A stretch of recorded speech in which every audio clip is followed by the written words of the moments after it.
So let's go ahead and welcome the filmmaker, Laura, and very special guest, Jacob. Jacob is here. And then the other, Yeah, we have Jacob here, but we also have Soldier, Benny, and Greg somewhere. And if you guys any of you are part of it, yeah, if you want to come on down. Come down. Come on down. Step into the spotlight. come this way. Hi. Hey. I know. Hey, how you doing, buddy? Hello. Hey, Laura. These guys have been my friends for a long time now. Probably about 4 years now. And thank you, Soldier, for that wonderful line. He sucks. Keep it real. Truth is. I get, Jacob, how does it feel to be a big star of the big screen? How does it feel to watch this? Humbling. Well, it's the second time. I didn't see it the first time I saw it. I'd never seen it before, so this is my second time seeing it. I was pretty. It's a beautifully made film, and yeah, I'm very happy with what Laura achieved. 4 years of her work. Yeah. Talk about how you guys met and how the story. Let's see, so I'm a Venice resident. This is the first film I've ever made in literally my backyard. My office was, we're passing here. My office was a block away, and the waterfront had recently opened, and I was down having lunch and saw the band, was impressed. Struck up a conversation with this one who is hard to get out of a conversation with once you strike it up. Dare she? And I became friends with Dave, and it all sort of kismet. The Waterfront Cafe really had an ethos that I thought was quite unusual, and I was quite interested in this idea that there's a band of men who are unhoused, who are playing every day, taking their instruments out and setting up and making great music. But there's also this business that's working hard to have a compassionate relationship. And I never ever would have wanted to make a film about homelessness. But when you find a lens that, at least for me, was unique, and could give us a glimpse into something that is important and relevant and all of those things, I thought, well, let's do it. And fortunately, they all agreed to let me. I think Benny, who's up there hiding somewhere, was the one that asked what's in it for me, and I think is what he asked. But otherwise, they're all in it. What do you guys think of the movie? It was interesting. Go ahead. I didn't know it was going to be so sensitive. I thought, Jacob crying, but it's all great. I mean, somebody's paying attention to us. That was the main thing. Yeah. Somebody's paying attention to us. And that was a factor that struck me. Because, I play out there all the time. Well, we used to. And everybody says this and that. But don't nobody pay attention to you, and come out with a movie crew and, want to write soliloquies and whatnot kind of stuff about us, and that means that we got through to somebody. If you're standing at the brick wall, cursing it, telling it to move, who's the crazy one? So this job is filled with not a whole lot of things that make me happier than, for these, just to celebrate these guys and let you know that people you do touch people, and I think ultimately I hope those folks that are so easily made invisible are a little less so. And So. what I love about this movie is that Dave Waller is in it. And I want you Yeah, all I to do like remember that. Dave I do Waller like that, because yeah. he was a magnificent human being and a lovely like friend, that. and he's there forever now. So I'm very excited by that. Now these guys, And Al. and Al, of course, Al. Do you have any, you have any updates on Al, or? Don't. I mean, the last was really pretty ugly. He may be paralyzed. He may be. He may could have, be let's anything. hope he's moved on to a better place and not suffering. I think that's probably where things are. But Al is a wonderful, I mean, I don't know if you catch all of his one-liners, but the guy was just funny, and Thank you for playing my band. What did he say? What was the last line? I'm sorry about that. I'm sorry about that. It's like, oh my God. How about Yeah. updates for you guys? Well, my father passed away, and I inherited the house, and I sold the house, and I went on a trip around the country, and I found her again. That girl right there named Risa. I've loved her. I've known her for 44 years, and we discovered our lives again, and she's right there. Yay for Risa.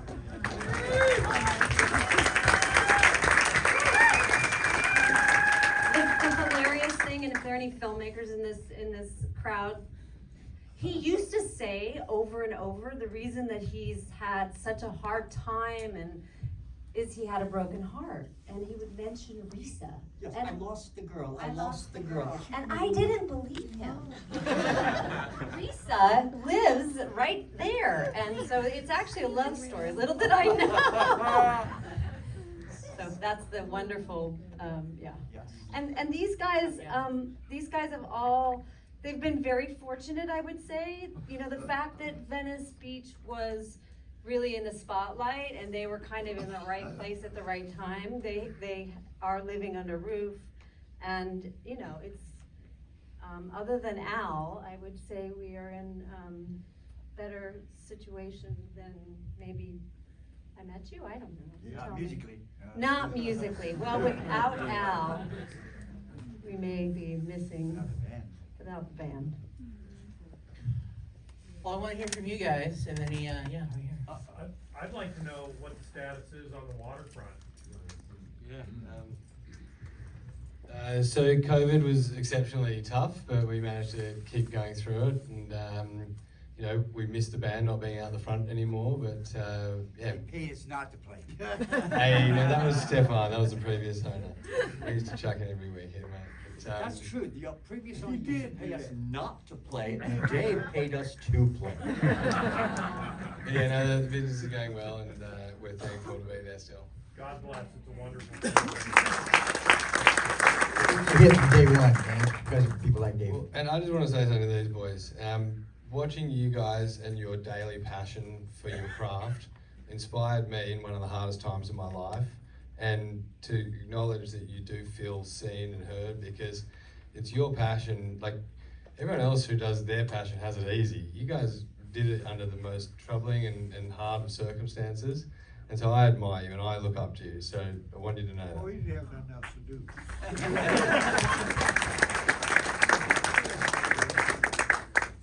But none of this would have happened without Harper. Dave Harper, his heart is huge, and maybe you saw a touch of it in the film, but Dave was there every day, and Dave changed all of our lives in some way. So appreciate you, Dave. Yeah, Harper. really. And his dad is out there. His dad changed us really. Just don't be embarrassed to know.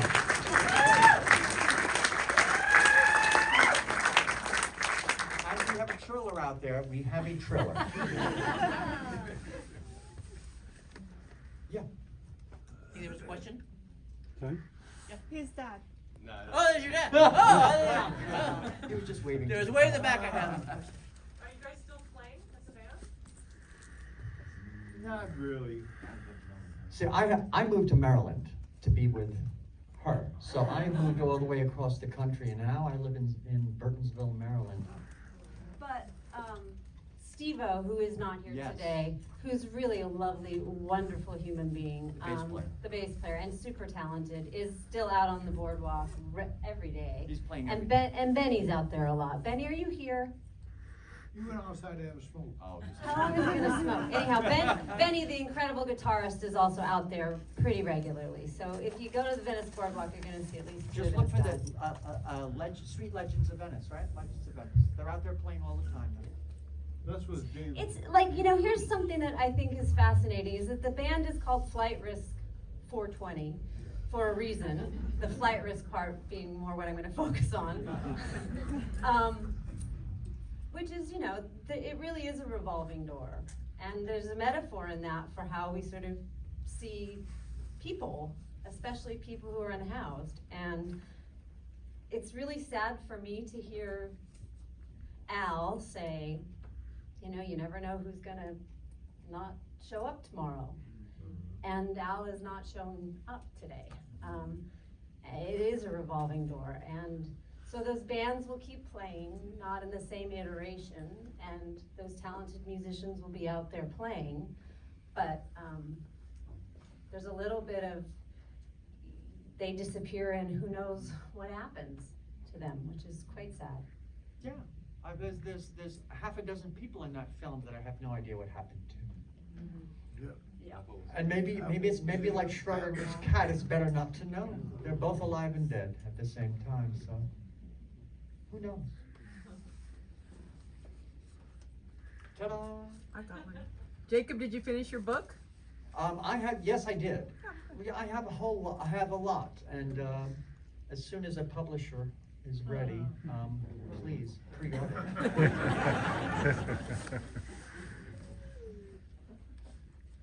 Venice High School graduate here from the Yay. Voila. 1970s. Jacob, you mentioned that you used to live in an apartment there and got priced out at the market. Yes. How common a theme is that? When I look for a place in Venice, at that time, I was paid $1,800 a month for a reconditioned garage with a concrete floor. So it's ridiculous. And before you know it, you are, again, I was $8,000 in debt in just a matter of a few months. So that's what happens, is you find a very expensive place, you can't afford it, and there's no way around it. It's probably my fault for trying to live there. And I think that's one of the solutions that, there's not one good solution, obviously, but affordable housing is one of the things that is, gotta happen. And I believe that our new Mayor Karen Bass hopefully is she sounds like she wants to make a difference and make a change, but affordable housing is obviously part of it. You could do one or two more. I'd love to hear a note about your favorite set list. Oh, yeah. And also just curious if any of you ever met Ted Hawkins, who was a pretty noteworthy guy living out in Venice who ended up making it. Ted Hawkins? Don't know. Karen, that off the hand. What's your favorite set list? The whole list?